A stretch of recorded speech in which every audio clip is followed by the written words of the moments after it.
Greetings, friends of King Jesus and the Most High God in heaven, and welcome today to our presentation where we will discuss America in Bible prophecy and address questions such as, what nation does the two-horned beast of Revelation 13 represent?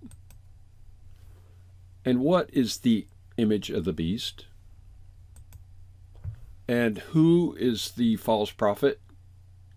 And what is his role in end-time events? And finally, the all-important and often misunderstood and mysterious man 666. Who is he? Today in our presentation, we will outline the particulars to identify these features and address these questions so that we can have a better understanding of where we're going in this uncertain and troublous world that we're living in, and believe and trust that God has made known through his servants and prophets things that are about shortly to come to pass. So with this in mind, please take a moment to meditate, pray, and ask God for wisdom and guidance as we move forward. We'll take this thought for meditation, and I'll read from a book by Ellen White entitled The Great Controversy, page 441.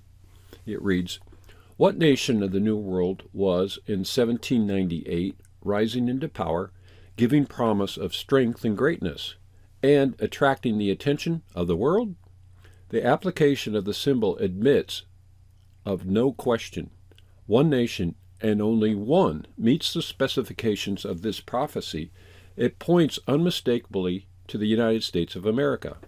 The beast was seen coming up out of the earth, and according to the translators, the word here rendered coming up literally signifies growth or spring up as a plant. And as we have seen, the nation must arise in a territory previously unoccupied." Now, for those that might be new to Bible prophecy, a beast in the Bible is a symbol of a nation. So we're going to be unlocking the mystery of the beast, one of the beasts in Revelation chapter 13. So it begins with verse 11. The scripture reads, "And I beheld another beast coming up out of the earth, and he had two horns like a lamb, and he spake as a dragon." A lot in this verse. First, we're going to see a beast coming up out of the earth, and this will help us identify this nation, where it comes from. Compared to the beast before, in the earlier verses, the leopard-like beast, it comes from the sea. So it's a symbol that represents a different origin or location. Next, it has two horns like a lamb, so we're going to identify what that means. And then finally, this nation will change character and speak as a dragon, and we're going to come to understand exactly what that means. So the two horns are a representation of a nation that will arise up from the earth, an unpopulated portion of the world in that time. And the two horns are a representation of two principles. Republicanism, that is the idea of one nation under God without a king. And you think about the people that fled Europe, the pilgrims that came to the shores of America, largely unpopulated, were seeking for freedom, religious freedom, and freedom from the church-state rule under the tyranny of the papal rule over the kings of Europe. So they established a nation based on a form of government, republicanism, a constitutional republic, that had no king. And then the other principle of Protestantism, that is the idea of one church under God without a pope. The papal rule over the church, that type of hierarchy, was seen as oppressive and keeping people in darkness. And so liberation, part of the Reformation, was to break from that tradition, starting with the Reformation in Martin Luther, and stepwise through the various reformers. So these are the principles, the characteristics of the United States when it arose in the late 1700s.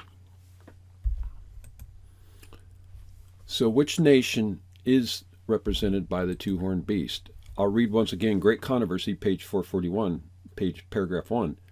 and he had 2 horns like a lamb. The lamb-like horns indicate youth, innocence, and gentleness, fitly representing the character of the United States when presented to the prophet as coming up in 1798. So the historical details exactly match the vision given to the prophet John, unveiled of a nation that would rise up in Bible prophecy and have these characteristics. The form of America's government, the constitutional republic, guaranteeing religious freedom and separation from state-controlled power, having a church free from being under the control of a state church or a pope, is unique. It's unprecedented. It's the most remarkable form of government ever in the history of the earth, guaranteeing people great freedom, freedom of their labor and property, and freedom of thought. And this is seen as the key to the success of America's rise to greatness, starting in the late 1700s. And so here's a map of geography showing the United States at different portions. The upper left-hand portion shows America in the early 1800s up to 1810, and you had the 13 original colonies that separated from English rule and the Revolution, and then the states that were added, the first states added in the Union in that period, which was Tennessee, Kentucky, and Ohio. Moving over to the upper right, in the period from 1810 to 1835, then you see the expansion westward in the additions of states such as Alabama, Mississippi, Louisiana, Missouri, Illinois, and Indiana. As we move down to the lower left, in the period 1835 to 1855, further expansion westward in the addition of states of Florida, Arkansas, Texas, Iowa, Wisconsin, Michigan, and California. And then finally over on the lower right, you have the period around 1855, with the addition of all the states in the West and the upper Midwest. And then later in time, finally the Arizona and New Mexico territory. So this shows this rapid rise in expansion in the United States. It's miraculous. Nations around the world marveled at this, the growth of the prosperity of the soon coming economic and military powerhouse of the United States. It's considered a marvel. So this fits the specifications of the two-horned beast in Revelation 13 to the exact detail. So what are some of the actions of this America that are identified in prophecy? Well, we'll move on to verses 15 and 16, it reads, and we're going to identify the various pronouns here to follow who's doing what. And he, that is, the two-horned beast, America, had power to give life unto the image of the beast, that the image of the beast should both speak and cause as many as would not worship the image of the beast should be killed. And he, the two-horned beast, or America, causes all, both small and great, rich and poor, free and bond, to receive a mark on their right hand or in their foreheads. So we're going to see here now that America is going to lead out and forming an image to the beast and bring about through forceful action. So what exactly is the image of the beast? We want to look at that. So we're identifying some of the actions the United States would partake in. So what is the image of the beast? Well, once again, Great Controversy, page 443, that explores this topic in great detail. I recommend getting a copy of that book and reading the whole book, but in particular the chapter of the rise of American prophecy. And this quote, "But what is the image of the beast, and how is it to be formed? The image is made by the two-horned beast, and it is an image to the beast. It is also called an image of the beast. To learn what the image is like and how it is to be formed, we must study the characteristics of the beast itself, the papacy." So the papacy has been on the world scene for quite a time, but studying the nature of the papacy in the past history is the key to understanding what the image of the beast will be. And we'll use this wonderful illustrative chart that shows the world's history and prophetic symbols in Daniel and Revelation. And specifically here, there is the two-horned beast representing the United States. And notice in the mouth of this beast, there's this ribbon represented by the arrow. It goes back, and it's entitled Making an Image to the Beast. And it goes back, and it connects with this beast that came before, which is the beast of Daniel chapter 7, ecclesiastical Rome, and the rise of the papal power.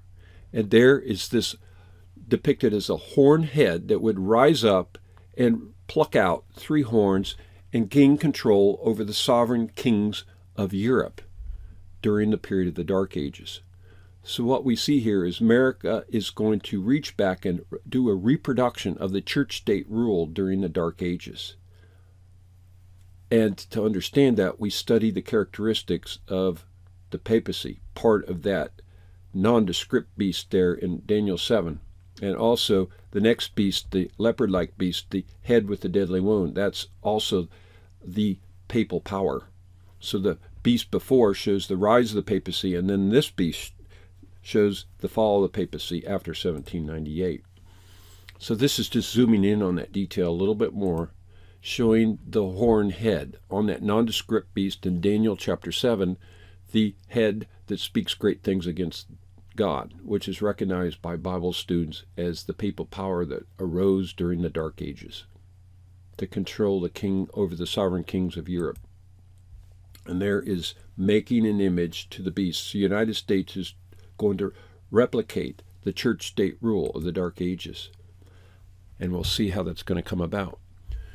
So forced worship is coming, and we're going to read from a book, The Shepherd's Rod, Volume 2, page 110, paragraph 2. It reads, "This drastic decree of the two-horned beast shall be adopted by the nations of the world, and the image of the beast, which will demand obedience to an ecclesiastical form of worship, will be internationally set up. The mark of the beast is Sunday observance. Under one pretext or another, the careless and indifferent will worship the image of the beast and receive the mark. Only those who have fortified themselves with faith in God, knowledge of His Word, and obedience to divine precepts through sanctification of the heart by the power of the Holy Spirit will be able to escape the clutches of the devil." So here it's plainly saying that the mark of the beast is Sunday worship. Now, if you're not familiar with that, there is much detail and precedent and study to establish that. But in essence, the mark of the papal power is this exaltation of Sunday, which is a pagan day of worship that the whole world follows after, the Protestant world. And it's directly contrary to the commandments of God, which recognizes the fourth commandment, which is remember the Sabbath day. That's the day of God's worship instituted in Genesis from the very beginning, practiced by all the prophets, the apostles, Jesus himself, and there's no authority to change the day of worship from the Sabbath day to Sunday. And that is a whole study in and of itself. If you're interested, please contact us at the end of this presentation. We'll be happy to provide you all the evidence to establish that the true day in God's commandments is the Sabbath day. And then this change to Sunday. So this is going to be the essential, the mark of the beast system will be evolving legislation to enforce worship on a day, a pagan day of sun worship. So it says that America will speak as a dragon. What does this mean?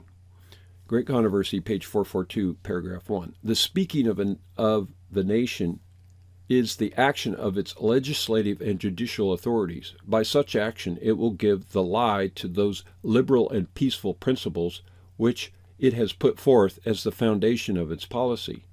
The prediction that it will speak as a dragon and exercise all the power of the first beast plainly foretells a development of the spirit of intolerance and persecution that was manifest by the nations represented by the dragon and the leopard-like beast.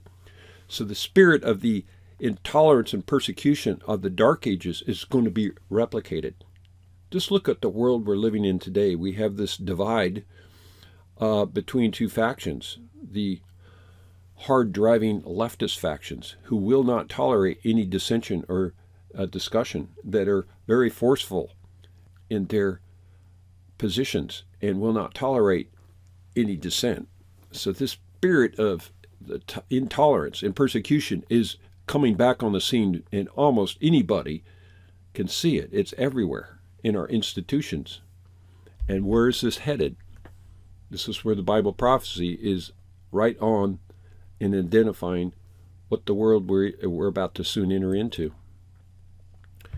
Speaking as a dragon, here's another paragraph. And the statement that the beast with two horns causes the earth and them that which dwell therein to worship the first beast indicates that the authority of this nation is to be exercised in enforcing some observance what shall be an act of homage to the papacy.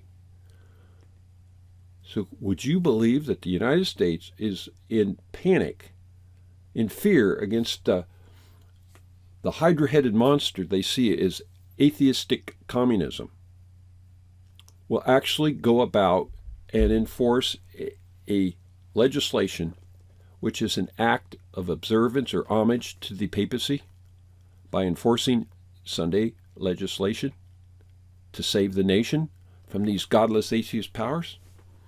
Well, that's exactly what's going to happen. And Sunday is a hallmark of the papacy, because the papal rule is the one that changed the day of worship from Sabbath to Sunday. This is all recorded history that took place in the 4th century under Emperor Constantine. So let us look at identifying the players involved. Okay, it's very important as we read in Revelation 13 there, verses 11, 12, who's who by these pronouns. So we'll start there in verse 11 again. And I beheld another beast, that is, the two-horned beast, America, coming up out of the earth, and he had two horns like a lamb and spake as a dragon. Verse 12, and he, the two-horned beast, exercises all the power of the first beast before him. That's in verses 1 to 10. That's what we call the leopard-like beast, and causes all the earth and them that dwell therein to worship the first beast, that is, the leopard-like beast, whose deadly wound was healed. So that's how you know which beast is John is talking about here. The one with the deadly wound that was healed, that's the leopard-like beast, the first beast before in verses 1 to 10. Moving on here to verses 13, 14. Now we see another pronoun come in here. Verse 13, and he. Okay, this is not America, but this is the false prophet in Revelation 19, verse 20, and we'll see that in the next slide. So he, this false prophet, doeth great wonders, so that he, the false prophet, maketh fire to come down from heaven on the earth in the sight of men. Verse 14, and deceiveth them that dwell on the earth by the means of those miracles which he, the false prophet, had power to do in the sight of the beast. Which beast? The two-horned beast. Saying to them that dwell on the earth that they should make an image to the beast, the leopard-like beast. How do we know? By which had the wound by a sword and did live. So here's how we decide which beast is which. There's only two beasts in the chapter. So the beast is the two-horned beast, and then the beast that had the wound by the sword and did live, that's the first beast, the leopard-like beast. Very important to identify the various figures in these verses, because you'll see how they come into play. So the false prophet does miracles in the sight of the two-horned beast. And we'll read this comment from Shepherd's Rod, Volume 2, page 148, paragraph 4. It reads, and the beast, the two-horned beast, was taken, and with him the false prophet that wrought miracles before him, before the two-horned beast, which he deceived them that had received the mark of the beast, and them that worship his image. These both, that is, the two-horned beast and the false prophet, were cast alive into the lake of fire burning with brimstone. Revelation 19, verse 20. Therefore the miracles are wrought by the false prophet in the sight of the two-horned beast. So that's how when we go back to Revelation 13, we know that he that does these signs and miracles in the presence of the two-horned beast is this false prophet, which is clearly identified in Revelation 19, verse 20. And I'm going to go to this chart or illustration that takes and makes a picture out of the words that are in the scripture. And this is the harvest period and close of probation And we're looking here specifically at a period of time after the purification of the church, Ezekiel 9, until the close of probation. It's called the time of the harvest, or the loud cry. And this is where you see here, circled in red, the two-horned beast and the false prophet are determined to deceive the world by miracles and laws. Revelation 13, verses 14 and 15. So they play a role in end-time prophecy, leading to a union of church and state. And in Revelation 19, verse 20, these two entities, the false prophet and the two-horned beast, are cast into the lake of fire. They go into the flames during the period of the seventh last plague. So that shows their destruction. So here they are at work during the harvest period, and then after probation closes, God sees that they're cast alive in the lake of fire. So there's the America and the false prophet in prophecy. And we go back to this chart, which we saw before.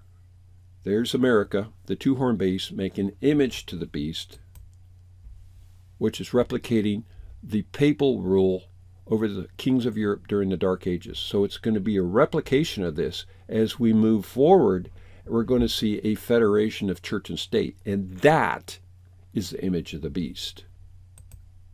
So we see here, as we turn this corner at the bottom of the chart, we're going to see the churches federating, the woman, Mystery Babylon, sitting on the heads. That's the apostate Protestant churches are going to be united under this false system of worship called Mystery Babylon. And then God will purpose to allow the woman to sit or ride on the beast. That means she's going to rule over the world for a period of time, 1 hour with the beast, and this will be a federation of church and state. This is the image of the beast system. This is the world we're about to go into. And what will happen? America will repudiate its own constitution. Many people that are researchers and historians and patriots recognize that the principles of our Constitution are being rapidly eroded. Free speech, freedom of religion, the Second Amendment, the right to defend ourselves, and all the other amendments about unreasonable search and seizure, right to a fair trial, are being rapidly taken away from us. And with the current election and the prospects of who's coming into power, we see that these things, basically, people are now recognizing today, this is January 7th, that the republic is gone in all practical means, and now we're coming into a period of great darkness, a dark winter, as one politician identified it. So let's look at this. This was written by Ellen White in 1886. Testimonies to the Church, Volume 5, page 441. Look what she wrote over 100 years ago. By the decree enforcing the institution of the papacy, that is, Sunday worship, in violation of the law of God, our nation will disconnect herself fully from righteousness. When Protestantism shall stretch her hand across the gulf to grasp the hand of the Roman power, when she shall reach over the abyss to clasp hands with spiritualism, when, under the influence of this threefold union, our country shall repudiate every principle of its constitution as a Protestant and Republican government, and shall make provision for the propagation of papal falsehoods and delusions, then we may know that the time has come for the marvelous working of Satan, and that the end is near. Have you ever thought about, in the context of the current turmoil that we see in the world, in the struggle in the United States in the election between the powers of the left, the Marxist, and the pro-Constitution Americans, and wonder where this is going? Well, we see that we fail to look at the role of the papal power, engineering things behind the scenes, and using Protestantism with a blend of spiritualism, to end up repudiating the very principles of our Constitution. It's coming. Finally, we want to look at the mystery man 666. People have guessed and speculated, is it a biochip? Is it the COVID vaccine? Mandatory vaccinations? Well, that's only a foreshadowing. That's part of it. But where does it end up? Who's going to form the man 666? Here it is, Revelation 13, verses 17 and 18. It says, "And no man may buy or sell, save he that hath the mark or the name of the beast or the number of his name." Here's wisdom. "Let him that hath understanding count the number of the beast, for it is the number of a man, and his number is 666. So this man, 666, is connected with the two-horned beast. That's what the scripture shows. We can't escape it. Okay, the idea that the man 666 is the Pope is utterly falsehood. We have a whole video. We've documented that in detail. I'll have a link in the description below where you can view that evidence. But plainly, the man 666 is connected with the two-horned beast. And I'll read this from Timely Greetings, Volume 2, number 17, page 6. This is a publication of Victor Houteff in the original Shepherd's Rod, but it summarizes it quite well here. It says, "The Bible, we see, places the number 666 not on the first beast, the leopard-like," that's verses 1 to 10, "but on the second, the two-horned beast. For the description of the first beast ends in Revelation 13, verse 10, and the description of the two-horned beast begins in Revelation 13, verse 11, and ends in Revelation 13, verse 18. An early denominational publication entitled A Word to the Little Flock, and issued by its founders of the denomination, that is the Seventh-day Adventist denomination, also rightly places the number 666 on the two-horned beast. See page 19 of this publication. If you haven't, you can get a copy of this little tract. It included the writings of Ellen White and her husband James White and Joseph Bates, the co-founders of the Seventh-day Adventist Church. You can get a PDF copy of that and see where they, in their studies, clearly placed the number 666 on the two-horned beast. And who leads the two-horned beast? Well, it's the office of the president. Now, if that's true, then who's the president? Well, we know one thing. It's going to be a male, not a female. But at this point, we don't know. Right now, as of today, January 7th, 2021, the standing president is Donald Trump. However, with all the chaos going on in our election process, with people calling for his removal immediately through the 25th Amendment, it could be that the president tomorrow could be Mike Pence. And do you know who Mike Pence is? What is his belief? He happens to be a very devout evangelical Catholic. That's interesting. Will that happen? Time will tell. Will Joe Biden get into the presidency? Everybody seems to think so. But what happens when he gets in? He's barely competent. Most people project that if Biden gets in, very shortly, that his running mate, Kamala Harris, will become president. But Kamala Harris is a woman, not a man. So this poses an interesting question. Who do you think, according to Bible prophecy, will be the next leader of the President of the United States? I would submit on the evidence of the Bible that it will be a male figure. Will it be Donald Trump? Perhaps. Maybe it's going to be Mike Pence. Watch carefully. We see here that apostate Protestantism is going to have a key role in forming the image of the beast. And this is Great Controversy, page 558. It reads, "Through the two great errors, the immortality of soul and Sunday sacredness, Satan will bring the people under his deceptions. While the former lays the foundation of spiritualism, the latter creates a bond of sympathy with Rome. The Protestants of the United States will be foremost in stretching their hands across the gulf to grasp the hand of spiritualism. They will reach over the abyss to clasp hands with the Roman power, and under the influence of this threefold union, this country will follow in the steps of Rome in trampling on the rights of conscience." That's what's coming. America that we knew and grew up in is no longer. Those days are over. We're moving into a period where America will speak as a dragon, will pass legislations to force the rights of conscience and become tyrannical and violate our very Constitution, throw it into the scrap heap. Do you believe it? Just look at the current news. So here are the figures in the conflict. we have the President of the United States, who currently, as of today, January 7th, 2021, is Donald Trump. And then we have behind the scenes the papal power. Have you been noticing the rhetoric coming out of the Pope's mouth? Basically, the guy's a full-blown Marxist, advocating for climate change and the agenda associated with open borders and immigration and so forth. And what about the evangelicals? Trump's major support base is the evangelical Protestants. And here they are in the Oval Office, these religious leaders of these Sunday-keeping Protestant churches laying hands and praying over the president.